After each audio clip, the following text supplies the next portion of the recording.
Hello students, स्वागत है आप सभी का आपके अपने यूट्यूब चैनल प्रिंसवुड एजुकेशन में। आज की इस क्लास में हम आपको पेडागोगी ऑफ साइंस विज्ञान शिक्षण के महत्वपूर्ण क्वेश्चंस कराने जा रहे हैं। पहला क्वेश्चन है, विज्ञान पाठ योजना के सोपान तथा विज्ञान शिक्षण के उद्देश्य बताइए। पहले आपको विज्ञान पाठ योजना के सोपान बताने हैं, इसके बाद विज्ञान शिक्षण के उद्देश्य बताने हैं। तो सोपान को हम चरण भी कहते हैं। विज्ञान पाठ योजना के चरण या सोपान, तो शिक्षा शास्त्री हर्बर्ट ने पाठ योजना के निम्न 5 सोपानों का वर्णन किया है। जो शिक्षा शास्त्री हर्बर्ट थे, उन्होंने पाठ योजना के निम्न 5 सोपानों का वर्णन किया है। पहला सोपान क्या है?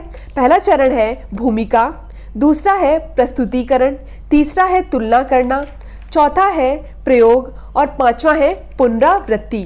तो पहला कौन सा है? भूमिका है, दूसरा है प्रस्तुतिकरण, तीसरा है तुलना करना, चौथा है प्रयोग और पांचवा है पुनरावृत्ति। और किसने दिया है? हर्बर्ट ने पाठ योजना के 5 सोपानों का वर्णन किया है। तो भूमिका में देखते हैं, भूमिका में क्या होता है? इसमें छात्रों को नए पाठ के लिए तैयार करना होता है। इसमें छात्रों को नया ज्ञान प्राप्त करने के लिए अनुप्रेरित किया जाता है। इस सोपान का प्रयोजन होता है प्रमुख रूप से छात्रों में नए ज्ञान के प्रति रुचि एवं जिज्ञासा उत्पन्न करना है। तो भूमिका के अंतर्गत क्या हो जाता है कि इसमें छात्रों को नए पाठ के लिए तैयार करना होता है। इसमें छात्रों को नया ज्ञान प्राप्त करने के लिए अनुप्रेरित किया जाता है। इस सोपान का मतलब इस चरण का प्रयोजन प्रमुख रूप से छात्रों में नए ज्ञान के प्रति रुचि एवं जिज्ञासा उत्पन्न करना होता है। सेकंड है प्रस्तुतिकरण। अब इसके अंतर्गत क्या होता है? इस सोपान में छात्रों को नया ज्ञान ग्रहण करने के लिए पर्याप्त मानसिक क्रियाएं करनी होती है। इसलिए शिक्षक को विषय सामग्री इस प्रकार से प्रस्तुत करनी चाहिए कि छात्र उसे आसानी एवं सहजता से ग्रहण कर सके। प्रस्तुतिकरण के अंतर्गत क्या आता है? इस सोपान में छात्रों को नया ज्ञान ग्रहण करने के लिए पर्याप्त मानसिक क्रियाएं करनी होती हैं। इसलिए शिक्षक को विषय सामग्री इस प्रकार से प्रस्तुत करनी चाहिए कि छात्र उसे आसानी एवं सहजता से ग्रहण कर सके। तीसरा पॉइंट है तुलना करना। इस सोपान में नवीन ज्ञान तथा पूर्व ज्ञान की तुलना करके दोनों में संबंध स्थापित करना होता है। नवीन ज्ञान मतलब क्या हुआ? जो नया ज्ञान है। पूर्व ज्ञान मतलब जो पहले से ही अर्जित ज्ञान है। पूर्व ज्ञान मतलब जो पहले से अर्जित ज्ञान है और नवीन ज्ञान मतलब नया ज्ञान। तो जो पहले से अर्जित ज्ञान है और जो नया ज्ञान है उसकी तुलना करके दोनों में संबंध स्थापित करना होता है। यह सोपान रचनात्मक प्रक्रिया का सोपान है, जिससे छात्रों में खोजने की प्रवृत्ति जागृत होती है। तुलना करने में क्या करते हैं? इस सोपान में नवीन ज्ञान तथा पूर्व ज्ञान की तुलना करके दोनों में संबंध स्थापित करना होता है। यह सोपान रचनात्मक प्रक्रिया का सोपान है, जिससे छात्रों में खोजने की प्रवृत्ति का विकास होता है। फोर्थ क्या है? प्रयोग। इस सोपान में छात्रों को नए ज्ञान के प्रयोग का अवसर दिया जाता है। प्रयोग के अंतर्गत क्या आता है? इस चरण में छात्रों को नए ज्ञान के प्रयोग का अवसर दिया जाता है। इस सोपान का प्रयोजन छात्रों को नए ज्ञान के प्रयोग करने के लिए योग्य बनाना है। प्रयोग में क्या होता है कि इस सोपान में छात्रों को जो नया ज्ञान होता है उसके प्रयोग के अवसर दिए जाते हैं। इस सोपान का प्रयोजन होता है कि छात्रों को नए ज्ञान के प्रयोग करने के लिए उसके योग्य बनाना। नेक्स्ट है आपका पुनरावृत्ति। फिफ्थ क्या है? पुनरावृत्ति। इस सोपान में संपूर्ण पाठ की संक्षिप्त रूप से पुनरावृत्ति की जाती है। मतलब आपने क्या किया? प्रयोग तक आपने क्या किया? संपूर्ण पाठ को आपने पढ़ा दिया। इसके बाद पुनरावृत्ति में संक्षिप्त रूप से आपने उस पाठ को उस पाठ की पुनरावृत्ति की। पुनरावृत्ति के लिए छात्रों से सहयोग लेना चाहिए, अर्थात प्रश्नोत्तर के माध्यम से या कोई प्रयोगात्मक कार्य करा के संपूर्ण पाठ की पुनरावृत्ति करानी चाहिए। कि जो संपूर्ण पाठ है उसको संक्षिप्त रूप से उसकी पुनरावृत्ति की जाती है और छात्रों से किस प्रकार सहयोग लिया जाता है? उनसे प्रश्न पूछे जाते हैं। जो पाठ के अंतर्गत हमने पढ़ाया होता है उसके अंतर्गत जो क्वेश्चंस आते हैं वो क्वेश्चंस पूछे जाते हैं, या फिर कोई जो एक्टिविटी वाला जो कार्यक्रम है उसको हम कराकर देख सकते हैं कि बच्चे को कितना समझ में आया, बच्चे ने कितना समझा। तो पुनरावृत्ति के अंतर्गत हम बच्चों से क्वेश्चन के माध्यम से भी ये जानते हैं कि बच्चे ने अब तक कितना सीखा है, या फिर कोई प्रयोगात्मक कार्य जो होता है, एक्टिविटी वाला कोई जो कार्य होता है उसको करा के भी बच्चों से हम पुनरावृत्ति कराई जा सकती है। उसमें पॉइंट क्या था, विज्ञान शिक्षण के उद्देश्य भी बताइए। तो विज्ञान शिक्षण के उद्देश्य में पहला है, उद्देश्यों को बालकों की आवश्यकताओं तथा रुचियों की पूर्ति करनी चाहिए। उद्देश्यों को बालकों की आवश्यकताओं तथा रुचियों की पूर्ति करनी चाहिए। दूसरा है, उद्देश्यों से सीखने वाले व्यवहार में परिवर्तन किया जाना चाहिए। तीसरा है, उद्देश्यों से बालकों की प्रगति का मूल्यांकन करने में सहायता मिलती है। मतलब जो बालकों ने कितनी प्रगति कर ली है उसका मूल्यांकन करने में भी सहायता मिलती है, बालकों ने कितना सीखा। फोर्थ पॉइंट है, उद्देश्यों में सहायक अधिगम सामग्री को छांटने के लिए तथा उसके संगठन के लिए सहायता मिलनी चाहिए। ठीक है, नेक्स्ट क्वेश्चन है आपका, ब्लूम के वर्गीकरण के अनुसार शिक्षण उद्देश्यों का विस्तार पूर्वक वर्णन कीजिए। ब्लूम के शैक्षिक उद्देश्यों का वर्गीकरण। तो शैक्षिक उद्देश्यों का सबसे आधुनिक एवं वैज्ञानिक ढंग से वर्गीकरण बेंजामिन एस ब्लूम तथा उनके सहयोगियों द्वारा 1956 में किया गया। शैक्षिक उद्देश्यों का सबसे आधुनिक एवं वैज्ञानिक ढंग से वर्गीकरण बेंजामिन एस ब्लूम तथा उनके सहयोगियों द्वारा 1956 में किया गया। ब्लूम के इस वर्गीकरण को टेक्सोनॉमी ऑफ एजुकेशनल ऑब्जेक्टिव्स के नाम से जाना जाता है।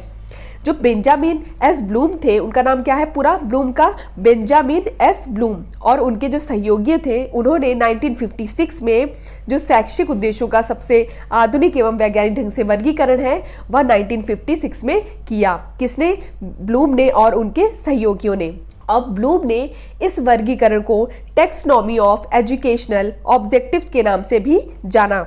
ब्लूम के शैक्षिक उद्देश्यों के वर्गीकरण को मानव व्यक्तित्व के 3 पक्षों के आधार पर विभाजन किया गया। पहला कौन सा है, ज्ञानात्मक पक्ष, कॉग्निटिव डोमेन। दूसरा है भावात्मक पक्ष, अफेक्टिव डोमेन। तीसरा है मनोगत्यात्मक या फिर क्रियात्मक पक्ष, साइकोमोटर डोमेन। तो पहला है आपका ज्ञानात्मक पक्ष। ज्ञानात्मक पक्ष को 6 वर्गों में बांटा गया। ये 6 वर्ग आपसे पूछ लिए जाते हैं।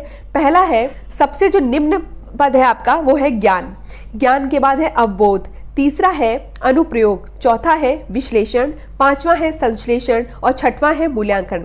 तो ज्ञानात्मक पक्ष को 6 वर्गों में बांटा गया है, ज्ञान, अवबोध, अनुप्रयोग, विश्लेषण, संश्लेषण और मूल्यांकन। कौन कौन सा, ज्ञान, अवबोध, अनुप्रयोग, विश्लेषण, संश्लेषण और मूल्यांकन। ब्लूम ने कौन कौन से 3 पक्ष दिए गए थे, ज्ञानात्मक पक्ष, भावात्मक पक्ष और मनोगत्यात्मक या क्रियात्मक पक्ष। पहले कह सकते हैं कॉग्निटिव डोमेन, दूसरा है अफेक्टिव डोमेन, तीसरा है साइकोमोटर डोमेन। जो पहला ज्ञानात्मक पक्ष था उसको 6 वर्गों में बांटा गया। पहला था ज्ञान, दूसरा है अवबोध, तीसरा है अनुप्रयोग, चौथा है विश्लेषण, पांचवा है संश्लेषण और छठवां है मूल्यांकन। फिर है भावात्मक पक्ष के स्तरों को 6 भागों में बांटा गया। पहला है अभिग्रहण करना, पहला है अभिग्रहण करना, दूसरा है अनुक्रिया करना, तीसरा है मूल्य आंकना, चौथा है मूल्यों का संधारण। मतलब इसमें मूल्यों की बात की गई है, ठीक है, भावात्मक पक्ष में। पांचवा है मूल्य पद्धति का संगठन और छठवां है चरित्रीकरण। आपका तीसरा है मनोक्रियात्मक या मनोगत्यात्मक पक्ष के स्तर, तो वो भी 6 हैं। पहला है उत्तेजना, दूसरा है कार्य करना, तीसरा है नियंत्रण, चौथा है सामंजस्य, पांचवा है स्वाभाविकरण और छठवां है आदत निर्माण। तो मनोक्रियात्मक पक्ष के स्तर कौन कौन से हो गए, उत्तेजना हो गया, कार्य करना हो गया, तीसरा है नियंत्रण, चौथा है सामंजस्य, पांचवा है स्वाभाविकरण और छठवां है आदत निर्माण। ठीक है, नेक्स्ट क्वेश्चन है, मूल्यांकन को समझाइए और अच्छे मूल्यांकन उपकरण की विशेषताएं लिखिए। वस्तुनिष्ठ परीक्षणों का विस्तार पूर्वक वर्णन कीजिए। तो पहले आपको क्या करना है, मूल्यांकन को समझाना है, फिर जो अच्छे मूल्यांकन उपकरण है उसकी विशेषताएं लिखनी है। इसके बाद आपको वस्तुनिष्ठ परीक्षणों का विस्तार पूर्वक वर्णन भी करना है। तो पहले देखते हैं मूल्यांकन का अर्थ। मूल्यांकन का क्या अर्थ है, मूल्यांकन का अर्थ है मूल्य का अनुमान करना या चरित्र का मूल्यांकन करना। इसको इवैल्यूएशन करना भी कहते हैं। मूल्य का अनुमान या चरित्र का निर्माण। मूल्यांकन का अर्थ क्या है, यह 2 शब्दों से मिलकर बना है। कौन कौन से 2 शब्दों से मिलकर बना है, मूल्य और अंकन। यह अंग्रेजी के इवैल्यूएशन शब्द का हिंदी रूपांतरण है। जो मूल्यांकन है वो अंग्रेजी के इवैल्यूएशन शब्द का हिंदी रूपांतरण है। मापन जहां किसी वस्तु या व्यक्ति के गुणों को अंक प्रदान करता है, वही मूल्यांकन जो है उन अंकों का विश्लेषण करता है। मापन क्या होता है? अंक प्रदान करता है, जबकि मूल्यांकन क्या करता है? विश्लेषण करता है। मूल्यांकन जो होता है वो व्यापक होता है, मतलब उसके चरित्र, नैतिक विकास उसका कितना हुआ है, ठीक है, हर चीज। मूल्यांकन मतलब होता है छात्र ने प्रगति किस स्तर तक की है, जबकि मापन क्या होता है? एक अंक प्रदान करने वाली प्रक्रिया है। मापन जहां किसी वस्तु या व्यक्ति के गुणों को अंक प्रदान करता है, वही मूल्यांकन उन अंकों का विश्लेषण करता है और उनकी तुलना दूसरों से करके एक सर्वोत्तम वस्तु या व्यक्ति का चयन करता है। मूल्यांकन क्या करता है? उन अंकों का विश्लेषण करता है और उनकी तुलना दूसरों से करके एक सर्वोत्तम वस्तु या व्यक्ति का चयन करता है। अब इसकी परिभाषाएं देख लेते हैं। राष्ट्रीय शैक्षिक अनुसंधान और प्रशिक्षण परिषद के अनुसार मूल्यांकन एक प्रक्रिया है जिसके द्वारा यह ज्ञात किया जाता है कि उद्देश्य किस सीमा तक प्राप्त हुए, कक्षा में दिए गए ये अधिगम अनुभव कहाँ तक प्रभावोत्पाद रहे और कहाँ तक शिक्षा के उद्देश्य पूर्ण किए गए हैं। ठीक है, नेक्स्ट है आपका और बहुत ही इंपॉर्टेंट है, शिक्षा आयोग या कोठारी आयोग के अनुसार मूल्यांकन एक अनवरत प्रक्रिया है। यह छात्रों की अध्ययन आदतों तथा शिक्षक की शिक्षण विधियों पर अधिक प्रभाव डालता है। इस प्रकार यह न केवल शैक्षिक उपलब्धि के मापन में सहायता करता है अपितु उसमें आवश्यक सुधार भी करता है। अब अच्छे मूल्यांकन उपकरण की विशेषताएं देख लेते हैं। पहला है यथार्थता। मूल्यांकन की प्रमुख विशेषता यह है कि यह यथार्थ पर आधारित होना चाहिए।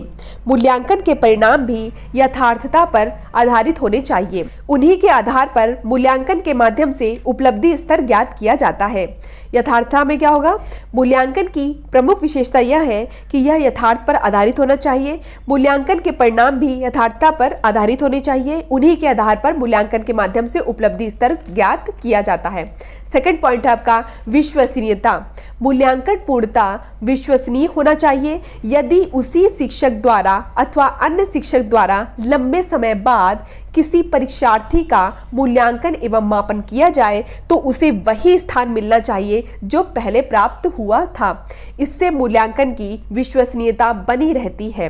विश्वसनीयता में क्या हो गया कि मूल्यांकन पूर्णतः विश्वसनीय होना चाहिए। यदि उसी शिक्षक द्वारा अथवा अन्य शिक्षक द्वारा लंबे समय बाद, मतलब अगर किसी शिक्षक ने किसी व्यक्ति का मूल्यांकन किया और इसके पश्चात वो लंबे समय बाद किसी परीक्षार्थी का मूल्यांकन फिर से करता है, मापन या मूल्यांकन करता है, तो उसे वही स्थान मिलना चाहिए जो उसे पहले प्राप्त हुआ था। इससे मूल्यांकन की जो विश्वसनीयता होती है वो बनी रहती है। थर्ड पॉइंट है वस्तुनिष्ठता। वस्तुनिष्ठता होने से मूल्यांकनकर्ता मूल्यांकन में किसी प्रकार की मनमानी नहीं कर सकता है। इसमें बताया गया है वस्तुनिष्ठता में कि वस्तुनिष्ठता होने से मूल्यांकनकर्ता मूल्यांकन में किसी प्रकार की मनमानी नहीं कर सकता है। वस्तुनिष्ठ होने से मूल्यांकन सच्चा होता है। वस्तुनिष्ठता हो गई, विश्वसनीयता हो गई और यथार्थता हो गई। चौथा पॉइंट है मूल्यांकन एक अनवरत चलने वाली प्रक्रिया है। अनवरत क्यों कहा गया है? क्योंकि यह प्रक्रिया क्या होती है, शुरू से आरंभ होकर अंत तक चलती रहती है। जहां से शिक्षा के उद्देश्यों का निर्धारण होता है वहीं से मूल्यांकन की प्रक्रिया भी आरंभ हो जाती है तथा यह प्रक्रिया अनवरत चलती रहती है। अनवरत मतलब होता है कभी ना रुकने वाली प्रक्रिया। जो अनवरत मतलब होता है लगातार, जो क्रिया लगातार चलती रहती है उसे क्या कहते हैं? मूल्यांकन। पांचवा है व्यवहारिकता। मूल्यांकन व्यवहारिक होना चाहिए ताकि उसे सरलता से व्यवहार में लाया जा सके। मूल्यांकन ऐसा होना चाहिए, ऐसा मतलब कैसा?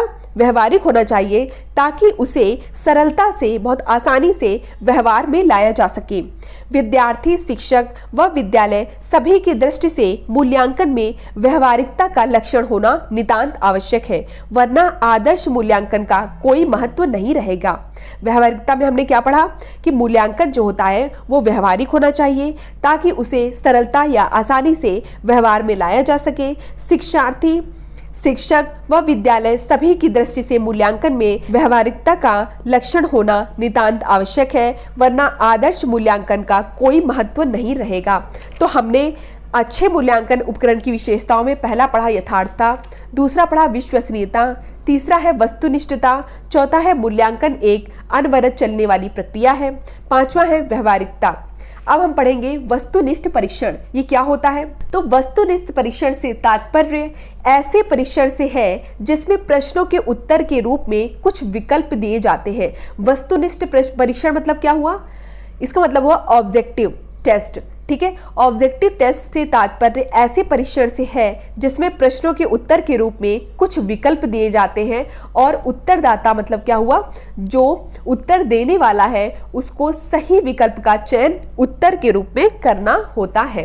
तो वस्तुनिष्ठ परीक्षण से तात्पर्य होता है कि ऐसे परीक्षण जिसमें क्या होते हैं, 4 या 5 विकल्प दिए होते हैं और उसमें से आपको जो उत्तरदाता है या उत्तर देने वाला है उसको सही विकल्प का चयन उत्तर के रूप में करना होता है। वस्तुनिष्ठ परीक्षण की विशेषताएं देख लेते हैं। पहला है इनका उत्तर संक्षिप्त तथा केवल एक ही होता है। तो वस्तुनिष्ठ जो ऑब्जेक्टिव टेस्ट होते हैं उनमें क्या होता है, उनका संक्षिप्त होता है, छोटा होता है और केवल एक ही इसका आंसर होता है। दूसरा है यदि इनकी जांच विभिन्न परीक्षणों द्वारा की जाए तो इनके द्वारा प्रदान किए गए अंक समान होते हैं।